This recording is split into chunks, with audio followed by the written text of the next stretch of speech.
All right, welcome back to week 8 of college football with K-Stang Productions. I'm Keano Smith, the host of K-Stang Productions, and I just want to go in depth about week 8 college football, whether it's Oregon, BYU, Miami versus Louisville.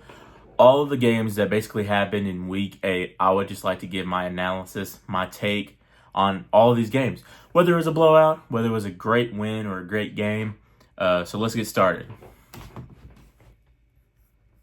Oregon versus Purdue. Now, Oregon did reach number 1 in the rankings.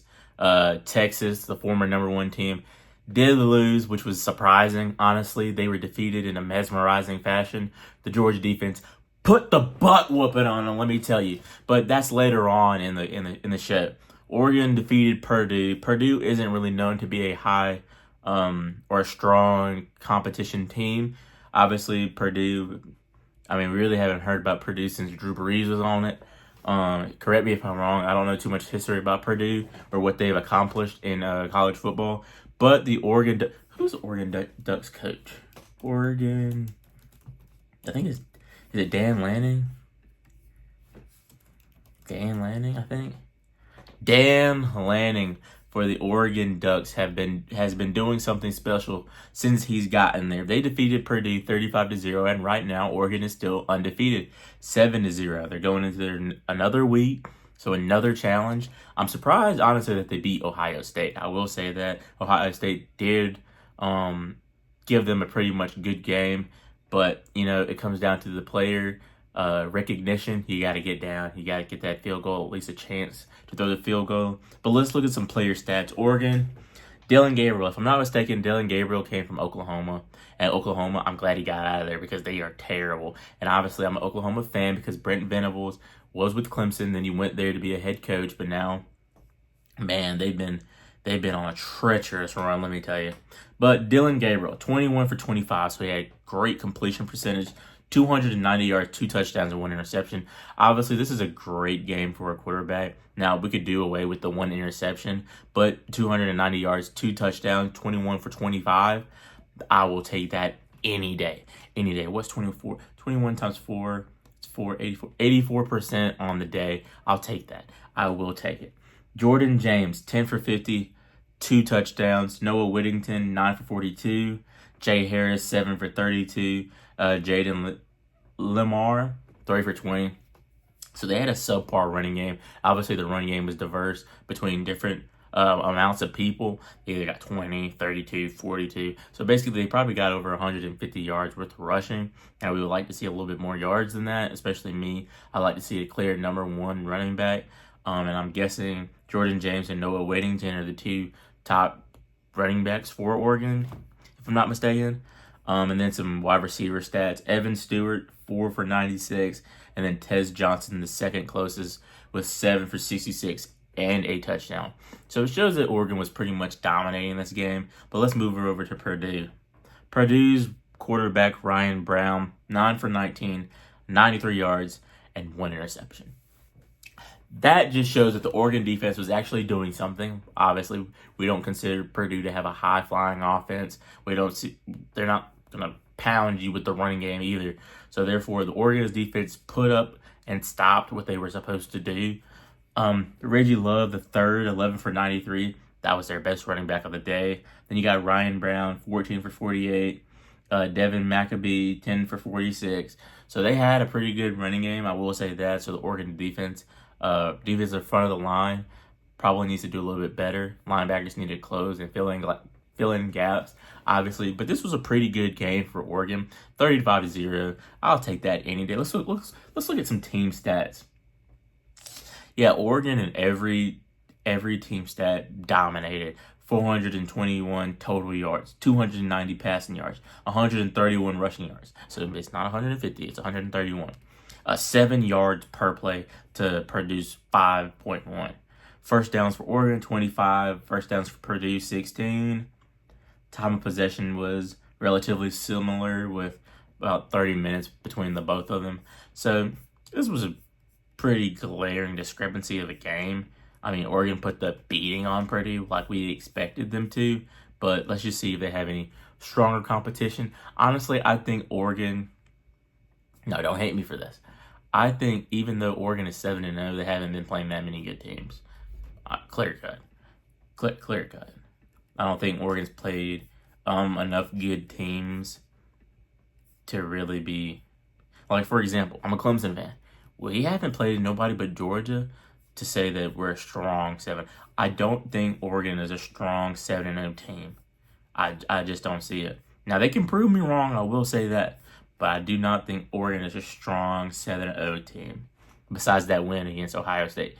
And if any college football fan actually watched that game, Ohio State drove down the field. They were like 30 to 40 yards within kicking yardage. So they could have definitely kicked that, and they could have definitely made it. I would just say that. Moving on.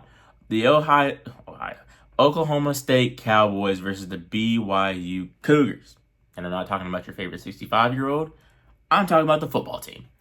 I keep saying Ohio. Oklahoma State lost 35-38. So the BYU Cougars beat them by 3 points.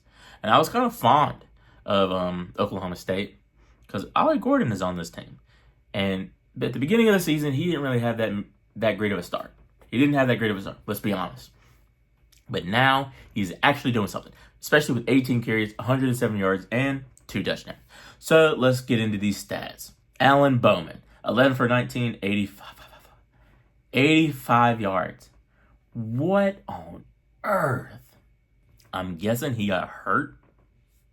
Garrett Rangel. Let's just see. Who is Garrett Rangel? Garrett Rangel. Position. Oh, he's a quarterback. He's definitely a quarterback. Yeah. 11 for 19, 85 yards, 1 touchdown, 1 interception is not gonna get it done from your star or just starting QB. But Ollie Gordon did steal the show. Their running game stole the show. Let me just go ahead and say that. 16 for 107 yards, 6.7 yards per carry, 2 touchdowns for Ollie Gordon. Garrett Rangel, 5 for 77. So I'm guessing he's definitely a dual threat. Brennan Presley, 5 for 43 and a touchdown. So honestly, the running game took this over for Oklahoma State, and they don't have I don't see them having a great wide receiver core, but Ollie Gordon is definitely one of the top running backs in the league, beside old guy from Boise State. Can't think of his name at the moment. But Jake Ritzlaff, I'm not gonna say his name 10 times fast. 13 for 26, 50% completions, 218 yards, 2 touchdowns, and 2 interceptions. BYU is ranked 11 at this point in time. And if you really think about it, they probably deserve it. And they're in the top 12. And I think more than likely the top 12 rankings will start coming out, especially being week 8 and there's only 12 games in a season. So let's just expect that over the next couple of days or a couple of weeks. LJ Martin, 20 for 120 yards and 2 touchdowns. Jake Ritzlaff, so their quarterback again, 9 for 81 yards and a touchdown. Yeah, so all in, oh my goodness. Darius Lassiter, 6 receptions for 129 yards and a touchdown. BYU might be nasty. They might be nasty. Keelan Marion, 2 for 56 and a touchdown. Oh yeah, they're nasty. They gotta be nasty. I gotta watch me a BYU game. I got to. Those numbers are outrageous. Absolutely outrageous. And really, the yardage wasn't too much glaring besides BYU having 218 yards passing to Oklahoma State's 152 yards. But man, this is nasty. 25 first downs for the BYU Cougars, 22 for Oklahoma State. Third down efficiency. Actually, Oklahoma State had a better third down efficiency than BYU, being 50%. And then time of possession, 28 minutes for the Cougars, 31 for the Cowboys. I was following Oklahoma State coming in, but currently they're sitting at 3-4. I would just go ahead and say I take my name off their list because being 3-4 is crazy work. They're not getting back into the playoffs because they were ranked at one point. But the Cougars, let's see who the Cougars played this year. Okay. They played Iowa State. Trash. They played Oklahoma. Oklahoma's ranked? What? They've lost like 3 games. Am I tripping? Oklahoma football. No freaking way, bro. Yeah, they're not ranked anymore. I guess they were 15 at the time. Yeah, I think they were 15 at the time. So they played. They're all right. They played Oklahoma State. Actually, this is 23. Never mind. I lied. Southern Illinois, trash. SMU, which is actually pretty good this year. If I'm not mistaken, they're undefeated too. Wyoming, trash. Kansas State, I'm actually fond of Kansas State. I think Kansas State is actually pretty good. The quarterback that plays for Kansas State is nasty. Baylor, trash. Arizona, trash. Oklahoma State, trash. Trash, trash, trash.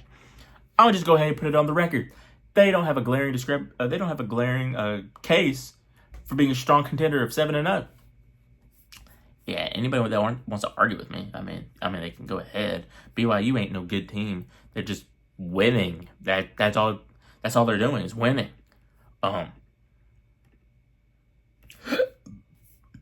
Yeah, I'm sure BYU's.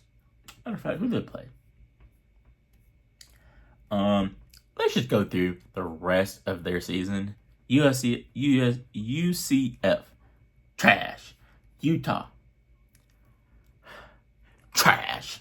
Kansas, trash. Arizona State, trash. Houston, BYU is going 12-0. Tell me if I'm lying. BYU is definitely going 12-0 for sure. For sure. Oh yeah, BYU is definitely going 12-0, so they're definitely going to be in the playoffs. It just a matter if they win their conference. Yeah, that's trash. Oh well. Anyway, moving on. So Oklahoma State did lose to BYU, and the number 11 team in the nation, 38-35. So let's move on from that. Auburn played Missouri, and this was also a good game. If I'm not mistaken, Missouri's quarterback went out of the game, went to the hospital, came back, and then defeated them. That's nasty work. Auburn should be ashamed of themselves. Ashamed. And I was never too fond of Auburn to begin with. But man, they should be ashamed. Losing like that, that's terrible. That's nasty work. Peyton Thorne for Auburn, 17 for 29, 176 yards and a touchdown. I mean, you could do a little bit better, but Missouri is ranked. And Jarquez Hunter, 19 for 57, rushing. Peyton Thorne, 11 for 18. They don't have a great running game, obviously, as we can see. But Auburn ain't no good football team. I mean, they barely almost beat Georgia last year. Yeah. Then Cam Coleman, 1 for 47. Robert Lewis, 4 for 39. So therefore, Auburn's offense is atrocious. Absolutely atrocious. So let's not even speak on them anymore. Let's go over to Missouri because they're actually a good football team. Brady Cook, 11 for 22, 50%, 194 yards. He didn't have any touchdowns. Like I said, he did get hurt and then came back and then won the game for the Missouri Tigers. Marcus Carroll, 8 for 40 and a touchdown. Nate Noel, 6 for 32. So they have a trash running game as well. And like I always say, you have to have a good running game to complement your passing game or vice versa. I mean, if you have a great passing game, run the ball. If you have a great running game, play action and over the top. I mean, we know this. Mookie Cooper, love the name Mookie, 2 for 84. Theo Wees Jr., 4 for 56. And Luther Burden III, 6 for 49. So all in all, this wasn't a blowout, but they got the job done when they needed to. And Missouri dominated in pretty much every field on offense. And if, believe it or not, Auburn had a greater time of possession than the Missouri Tigers for 32 for 27. So therefore, they had the ball longer, so they definitely could have scored. So anyway, all in all, moving on to the next one, 21 for 17. The Auburn Tigers did lose. They are now sitting 2-5, and the Missouri Tigers are 6-1, being the 21st ranked team in the nation. Okay, number 6, Miami, who is now currently 7-0, defeated the Louisville Cardinals, who are now 4-3, and they are no longer ranked. Miami has been a great team so far, offensively and defensively. Cam Ward is in the Heisman race, and he looks so calm in that pocket. I mean, just standing there and just throwing it. I mean, just running whenever he needs to, scrambling, playmaking for his team. Now, they've had some very close games, and it's been a very big topic within or amongst analysts talking about how Miami keeps the games closer than they need to be. I think Miami is a pretty good team. I think let's go ahead and go over their teams that they have played this year. Okay, they played Florida. Florida isn't really known as a good team.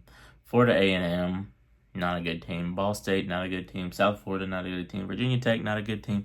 California, who I thought was a decent team. I think they're still decent. They barely beat them 39-36. Then Louisville, somewhat of a good team. So I would like to go ahead and say this on record as well. They don't have a strong 7-0 season as well. And this is the ACC. We've become accustomed to knowing that ACC doesn't have stronger opponents like the SEC or possibly the Big 10 or the Big 12. But, I will say but, they are looking pretty good. The offense is nasty. And you want to know how I know they're nasty? Let me tell you this. 21 for 32, 319 yards, and 4 touchdowns. 319 yards. Tell me who is making those numbers? And then, on top of that, 7 for 29 for Cameron Ward. So he's probably one of the best quarterbacks in the college football league at this moment in time. Damian Martinez, 12 for 89 and a touchdown. Mark Fletcher Jr. 13 for 73. That's what we're talking about. A.J. Allen, 5 for 31. So they have a great running game. Great running game. They can run the ball. That means their offensive line can push, can block, because some teams can't even do that. Samuel Brown, 3 for 125 yards and a touchdown. Xavier Restrepo, 7 for 101 yards and 1 touchdown. And they got some good players. They got some dogs. I will say that. But Louisville was staying into this game, I will say. Tyler Stowe, 31 for 51, 342 yards and 4 touchdowns. He went toe-to-toe with the Heisman runner. Toe-to-toe. Isaac Brown, 9 for 56 and a touchdown. Duke Watson, 3 for 39. Obviously, sometimes you're outmatched. Sometimes you may not just be outplayed, but you might be outcoached. Louisville had this game in their grasp, but they fumbled it. They pretty much fumbled it. They fumbled it on the 1-yard line to go into the end zone. That's what they did. Miami is a good team. All props to Miami. All props to Louisville for sticking with them. But Miami is ranked number 6 in the nation for a reason. And they showed it. Team stats. Miami was beating the brakes off of them. 27 first downs for 24 Louisville. 9 for 15 on third down complete. Third down efficiency for Miami. 3 for 12 for the Louisville Cardinals. That's all I'm going to say. And there was a 10-point margin of difference between time of possession for Louisville and Miami. So, yeah, that's what we're going to do. Louisville got that beaten. They got that butt whooped.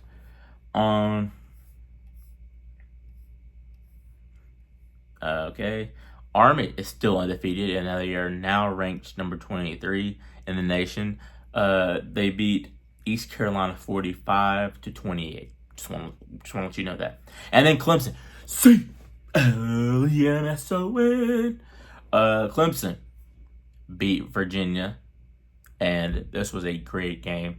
Now, Dabo Swinney is always known to put his backups in third or fourth quarter, especially if it's a blowout. And what they did do was they started to come back, and it made me nervous. Picture this. Picture me just sitting there watching the game, then I turn it off to go do stuff.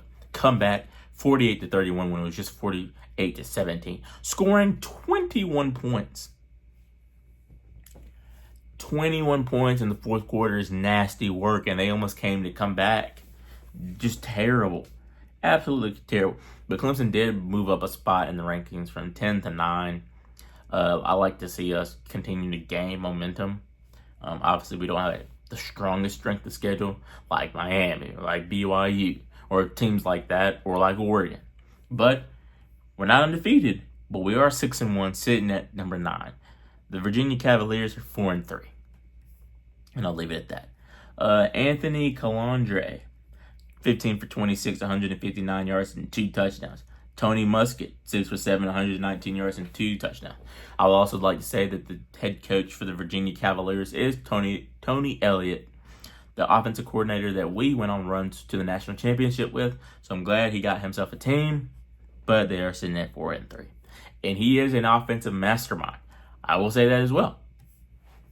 Kobe Pace, 10 for 35. Xavier Brown, 5 for 32. So that Clemson defense was putting the work on them. Absolutely nasty. And when our defense could play a very good game, I would like to say, ain't nobody running on us. They might pass on us, but ain't nobody running on us.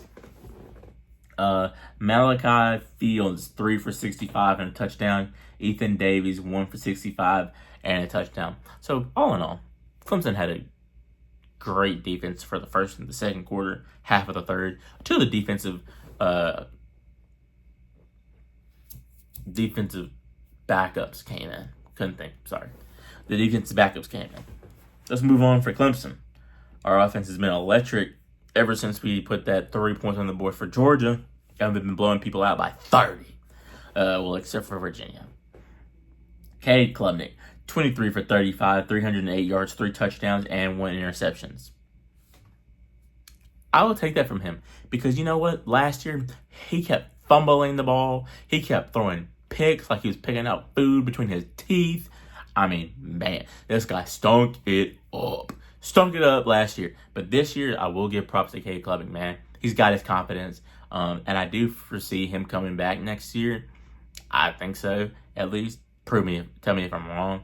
But, I mean, he did what he was supposed to do. He got us the dub, and he's leading our team to the playoffs.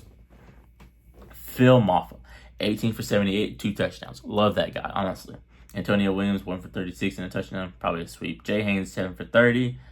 Cade Klubnik, 6 for 29. And he actually didn't have a touchdown this game. I'm pretty surprised. And then wide receivers, TJ Moore, 4 for 78. There was a lot of drop balls in this game and a lot of incorrect passing too. Troy Stellato, 7 for 74. And then Antonio Williams, 3 for 44. Jake Brennistool had a wonderful catch, 5 for 38. Cole Turner, 1 reception for 30. So we spread the ball around like we're supposed to, honestly. I would love to see what happens when we get into the playoffs, hopefully, by God's grace, because sitting right now, we have to play Louisville this coming Saturday. Virginia Tech, Pittsburgh, that's 19, and if I'm not mistaken, they are also undefeated. We have to play Citadel, and then we have to play South Carolina. God willing, we might go 11-1. We might. Hopefully. Moving on. Nebraska played Indiana, who's number 13, and they got their butts beat. Beat with a capital B. Capital B-A-B-E-A-T. Beat. They beat the brakes off of them. They couldn't even stop their car. 56-7. I'm sorry. Nebraska, Dylan Raiola, he just couldn't get nothing going. I didn't know Indiana was actually this good. Are they actually this good? Let's see. The Hoosiers are also 7-0. Oh, my word. Let's see who they played. They played Maryland, Charlotte, Western Illinois, UCLA, FIU. Okay. Honestly, I foresee them losing to Ohio State, and they might lose to Michigan. But Michigan's been a shell of themselves since last year, so I'm not putting anything past them.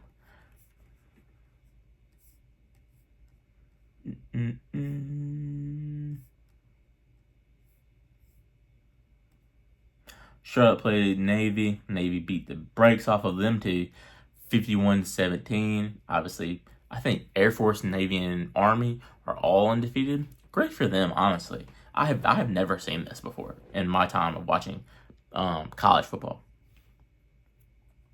Michigan lost to Illinois. No surprise there, 21-7. Texas A&M played Mississippi State. I expected Texas A&M to win this game, 34-24. Ball State played Vanderbilt. I expected Vanderbilt to win, and they did. And now they are ranked 25 in the nation. Kansas State plus West Virginia, and they beat them 45-18. which we expected. SMU played Stanford, and Clemson played Stanford, and Stanford was abysmal. So therefore, SMU definitely won 40-10. Not surprised there, and I'm pretty sure they're ranked. Oh, okay. SMU is not undefeated. They are 6-1. 6-1 is still better than 4-3, 3-4. You know. Then UCF played Iowa State. Iowa State beat them 38-35, and Iowa State is ranked number 10. I expect them to do a lot better this next coming week. I'll save that for later. Okay, LSU played Arkansas. LSU beat them 34-10. I lied. LSU beat them 34-10. We expect that, so we don't need to go into any depth with that. Notre Dame played Georgia Tech. Obviously, Notre Dame is supposed to win. They're the number 12 team in the nation. They beat Georgia Tech 31-13.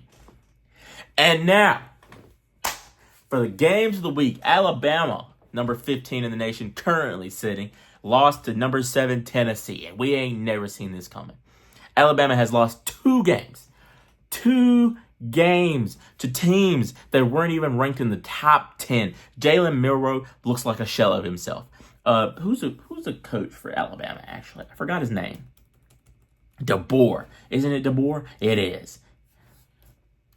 Kalen DeBoer, is that what his name is?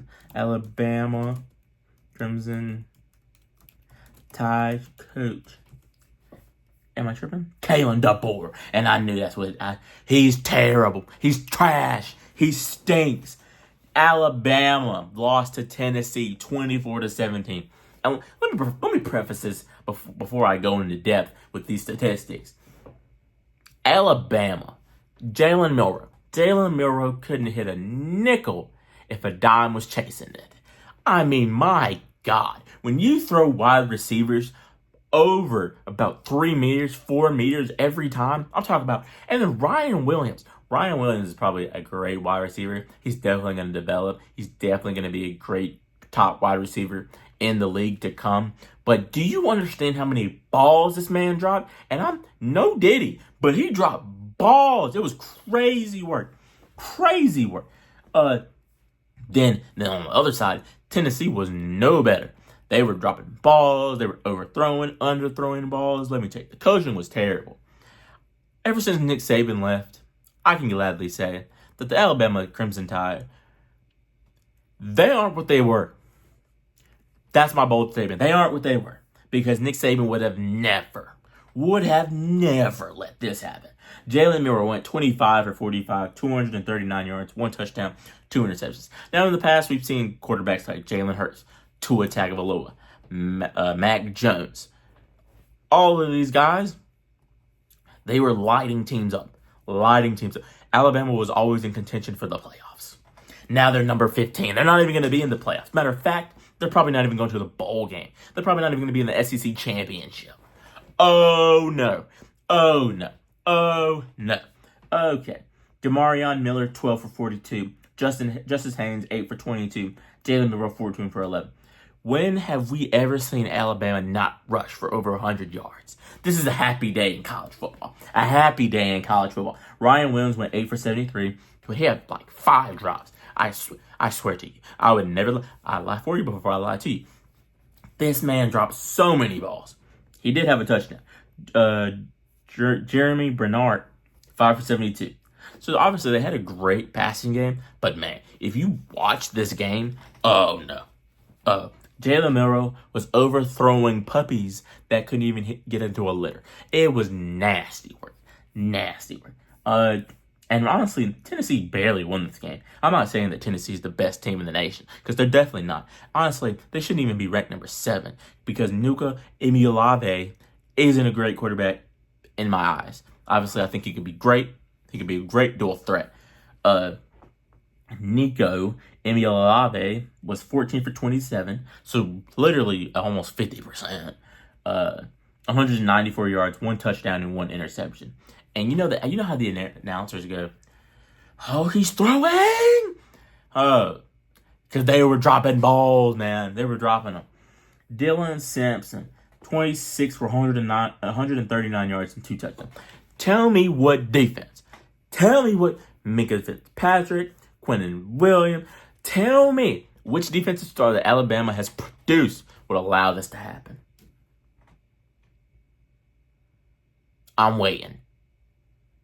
Because Alabama has never let somebody run down their throats like this. Nobody. This is just nasty work. And then their quarterback, Tennessee's quarterback, went 9 for 44. And then they didn't really have a great passing game. Brew McCoy, 6 for 80. Dante Thornton Jr., 3 for 70. So all in all, this was a trash game. It wasn't trash. It was good college football. I like to see what I saw within this game. Obviously, they both have a lot of stuff to fix. Passing game mostly, defensively mostly. But man, Alabama lost to Vanderbilt. Then they lost to Tennessee. In a span of 3 weeks. 3! I don't think they're going to recover from this. I genuinely don't think Alabama may recover from this. They may hit top 12. Maybe. Honestly, I'd be scared to see if they hit top 12. I would be scared. So Alabama plays Missouri. They play LSU. They play Mercer. Isn't that a disease? Anyway, they play Oklahoma, and then they play Auburn. They're at least losing at least one of these games. You're not telling me they're not. Like Missouri, they might. LSU, I think LSU might be their strongest opponent left in this game. That's what I would confidently say. Man, that game was. Go down in the comments. Tell me what you thought about the Alabama and Tennessee game. Because me, as a college football fan, it was great to watch and see Alabama lose. But man. And probably the topic in college football. Can I get a drum roll, please? Great. Georgia played Texas. Texas was the number 1 team in the nation. Moving on to Georgia, the number 2 team in the nation. Now Texas is number 5 in the nation. That was a lot to unpack. They are both 6-1. They both lost to top 5 teams, if I'm not mistaken. Or was Alabama 7 at the time? Alabama might have been 7 at the time. But Carson Beck went 23 for 41, 175 yards, and 3 interceptions. 3 interceptions. God have mercy. If somebody tells me that Carson Beck is the best quarterback in the nation, the number 1 pick to be picked out of the draft, and all Georgia fans would say, oh, Kirby's the best coach in there? No. Carson Beck is No. Absolutely not. Atrocious. Diabolical. You're not telling me a number 1 pick quarterback is throwing 3 interceptions in a game. You're not doing it. You're not doing it. Mm-mm. He's not the best. Not the best. Even by the eye test. Then you have Trevor Etienne, 19 for 87 and 3 touchdowns. He's actually a great running back. Would have loved to have him on the Clemson Tigers, but can't have everything in life. Oscar Delp, 2 for 45. Dominic Lovett, a guy that I really like, 4 for 35. So they didn't really have a great passing game, but they sure did distribute the ball when they needed to. I don't know if I said this or not. Georgia did beat Texas 30-15. And if you watch that game, man, Quinn Ewers needs to be benched. He needs to be benched. Arch Manning. I'm sorry, I don't know why I keep calling him Archie. Arch Manning needs to be the number 1 QB within Texas. Because Quinn Ewers went 25 for 43, 211 yards, 2 touchdowns, and 1 interception. But if you watch this game, you didn't think he did that. You thought he would have went 7 for 55, negative 35 yards, and 5 interceptions. This dude was getting hounded by the Georgia defense. And they were sending blitz packages. They were covering where they needed to be. Man. Quintravion Wisner, 15 for 52. And I will let you guess down in the comments who the next running back was. Like, the yardage that he had. Guess. Ryan Wingo had 1 carry for 7 yards. And then Ryan Nidbit, 1 for 5. And then you have your 2 quarterbacks. Arch Manning, Quinn Ewers, with negative yards. Quinn Ewers had negative 34 yards. Rushing. Negative. I've never in my life. Matthew Golden, 3 for 77. Gunnar Helm, 6 for 62. Jaden Blue, 7 for 48 and a touchdown. I was never too fond of Texas to begin with. Didn't really think they were a number one team in the nation. They didn't really prove it to me. And anybody that said that they did, you're lying. Because Georgia looks way better than Texas, especially that defense. I don't know who woke them up, but boy, are they hungry. And they were hungry in this game. Let's just go ahead and see who Texas has for the rest or the remainder of the year. Texas plays Vanderbilt. I think Texas will win that. They play Florida. I think Texas will win that. Arkansas, Kentucky. I think Texas may win out. Hopefully, God willing. But Vanderbilt did put a beating on Alabama, so they for sure can do it to Texas as well. I'm not putting anything past that. Let's see these Georgia Bulldogs. I know they play Ole Miss. So Georgia plays Florida. They play Ole Miss. They play UMass, Tennessee. I think Tennessee will be a good game. And then they play Georgia Tech. So Georgia could either lose one or win out. And I think Georgia may lose to Tennessee or Ole Miss, maybe both, hopefully. Because, man, my friends are Georgia fans, and I can't stand them. But, anyway, that's going to wrap up Week 8 of college football. My analysis, my personal takes. Obviously, I'll definitely get it from the guys as soon as we can record. Like I said, schedules are busy. People have things to do. You can't always sit down and talk about football. But I will make it my mission to provide content to my channel and to the people that actually watch my videos and support. We don't like haters on this channel. So let's talk about some Week 9 games. And I'll tell you who I think will win. Pittsburgh played Syracuse. They beat them 41-13. I would expect that. If I'm not mistaken, Pittsburgh is still undefeated. They are. Pittsburgh is undefeated. So I expected them to win that game. Colin McCord, quarterback for Syracuse, can be good in spurts. But like I said, Pittsburgh is Actually, we play Pittsburgh, so hopefully we don't lose that. We'll probably be the first loss that they have this season. Book it. Count it. I'm talking about it. Boise State plays UNLV. I think Boise State will win that game, especially with their running back. Isn't his name can't think of his name. What is his name? Ashton Jeanty. Definitely a Heisman runner. For this year. I actually like him. I think he's on pace to hit like 2,000 yards. Nasty work. We've never seen that. Notre Dame plays Navy. That'd be a good game, especially because Navy's undefeated. I expect Notre Dame to win that game, though. Let's see. They play at 12 o'clock Eastern time. Oklahoma plays Ole Miss. I expect Ole Miss to devour Oklahoma. I thought Oklahoma had a great defense. Lied. Ole Miss has a better offense than Oklahoma does as a defense. Washington plays Indiana. I expect Indiana to beat them by a mile. Ohio State plays Nebraska. I expect Ohio State to rain down on them. And Illinois plays Oregon. Oregon's definitely winning that. BYU plays UCF. I expect BYU to win. Alabama plays Missouri. I expect Alabama to win, but I wouldn't be surprised if Missouri won. Texas plays Vanderbilt. I'm going for the upset. Vanderbilt is going to beat Texas. Florida State plays Miami. Texas A&M versus LSU. I expect LSU to win. Did they not already play? No, it was every day. Never mind. Okay. Penn State, number 3 in the nation, plays Wisconsin. I expect Penn State to win. Kansas State plays Kansas. Kansas State's winning. SMU is playing Duke. I expect Duke to win. Does Colorado play this week? Colorado football.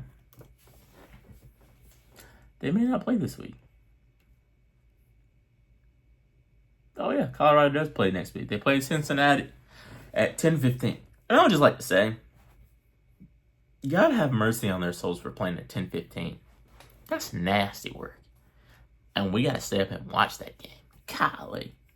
But anyway, that's going to wrap up Week 8 and Week 9 college football. Leave down in the comments what your opinions, what your views are within Week 8 and Week 9.